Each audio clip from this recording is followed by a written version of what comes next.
Luto tayo ng ginataang langka. Lagyan natin ng alamang.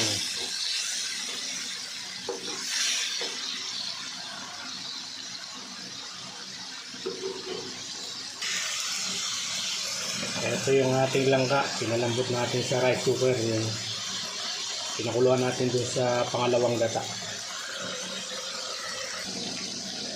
Yan, nilagay na natin yung ating hipon.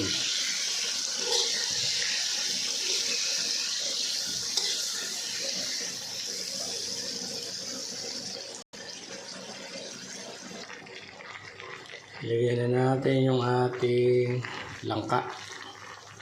Patutuyuin lang natin para karagdagang palambot pa.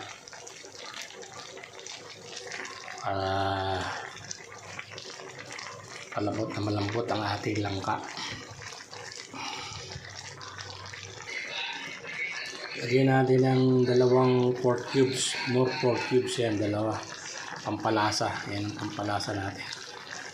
Hindi tayo gagamit ng Ajinomoto Betchin.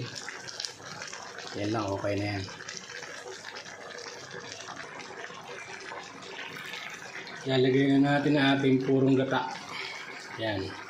Purong-puro yan. Pinapiga natin yan.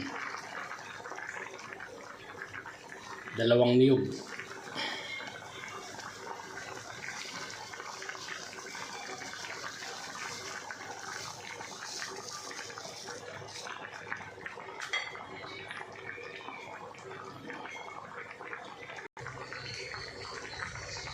Yan natin ang pampatapang. Yan, hindi masyado mahanga kasi green lang yan. Yan.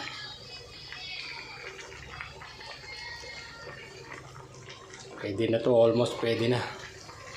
Pero pasisip-sipin natin yung gata para lumapot. So pwede na yan kumain.